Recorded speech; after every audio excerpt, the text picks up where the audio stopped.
સુરતમાં ભાજપના યુવા નેતા પર 10થી વધુ લોકો હુમલો કરે છે, છરીઓના ઘા મારવામાં આવે છે અને તેના કારણે યુવકનું મોત નીપજે છે। જોકે યુવકની માતા ધારાસભ્ય સંગીતાબેન પાટીલની અત્યંત નજીકના ગણાય છે અને તેમના પુત્રની હત્યા થતાં કાયદો અને વ્યવસ્થા સામે સવાલો ઉઠ્યા છે। શું છે આ સમગ્ર મામલો, શા માટે હત્યા થઈ હતી, તેના આક્ષેપો લાગ્યા છે, તેની વિગતે વાત કરીશું આ વિડીયોમાં। વૈષ્ણવજન તો તેને કહીએ જે પીડ પરાઈ જાનાને રે। નમસ્કાર, નવજીવન ન્યૂઝમાં આપનું સ્વાગત છે। હું છું જયંત દાફડા। સુરત શહેરમાં કાયદો અને વ્યવસ્થાની સ્થિતિ પર સવાલો ઉઠાવતી એક ઘટના સામે આવી છે। શહેરના ઉધના રોડ નંબર 6 ખાતે ભાજપના યુવા પદાધિકારી જય દલાલની તીક્ષ્ણ હથિયારના ઘા ઝીકીને જાહેરમાં ક્રૂર હત્યા કરવામાં આવતા ચકચાર મચી ગઈ છે। મૃતક જય દલાલ સુરતના લિંબાયત વિસ્તારના ધારાસભ્ય સંગીતાબેન પાટીલની અત્યંત નજીકના ગણાતા મહિલા અગ્રણી જયશ્રીબેન દલાલનો પુત્ર હતો। આ ઉપરાંત તે પોતે પણ ભાજપમાં સંગઠન સાથે સક્રિયપણે જોડાયેલો હતો અને ડિંડોલી વોર્ડ યુવા મોરચાના ઉપપ્રમુખ તરીકે પક્ષની જવાબદારી સંભાળતો હતો।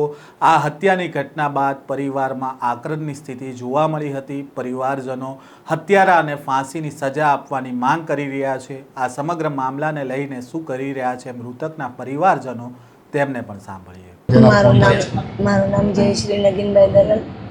મારો છોકરો જય નગીન દલાલ એ કાલે આખો દિવસ ઘરે જતો। 7:30 વાગે એ મને 8:30 વાગ્યા મને કે મને જવું છે બહાર। મેં કીધું તું ક્યારે આવે?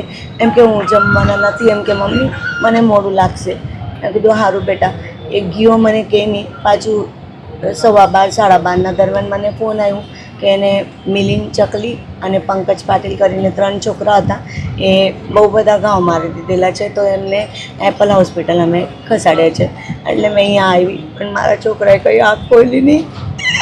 મને ન્યાય છે, મારો એકનો એક છોકરો હતો। મારા ભાઈ માટે મને ન્યાય જોઈએ। એમને ઉધના પોલીસ સ્ટેશનથી પાસો થયેલો, તો એમનું કહેવાનું મતલબ એવું હતું કે જય માટે અમને પાસો થયું, એટલે દુશ્મની કાઢતા હતા। જયે પોલીસને કહીને પાસો કરાવ્યો છે, બસ આ દુશ્મની હતી, બીજું કોઈ જ નહીં। આરોપીઓ કોણ છે, શું કામ ધંધો કરે છે?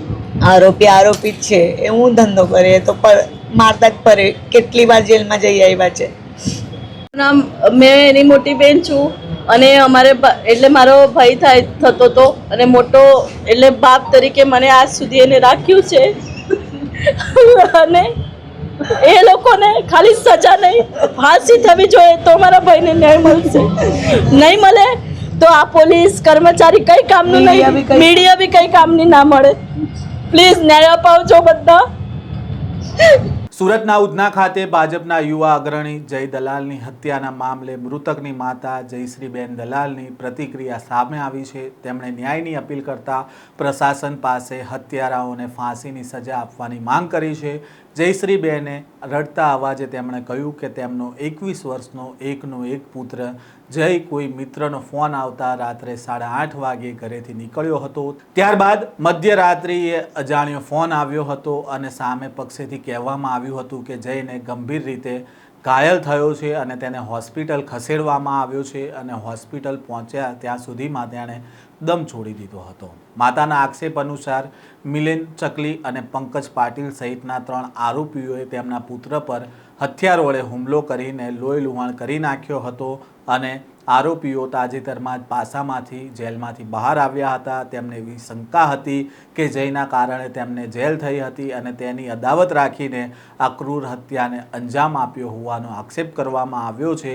માતાએ માંગ કરી છે કે આ ગુનેગારોને ફાંસીની સજા થવી જોઈએ, જેથી કરીને અન્ય કોઈ માતાનો દીકરો ન છીનવા જાય।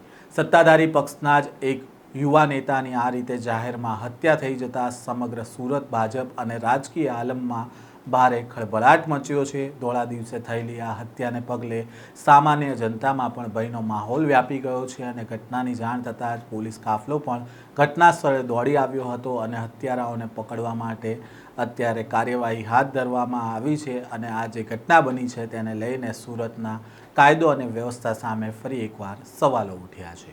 આ પ્રકારના સમાચાર અહેવાલ સાથે ફરી મળીશું। નવજીવન ન્યૂઝ સાથે જોડાયેલા રહેજો। છે.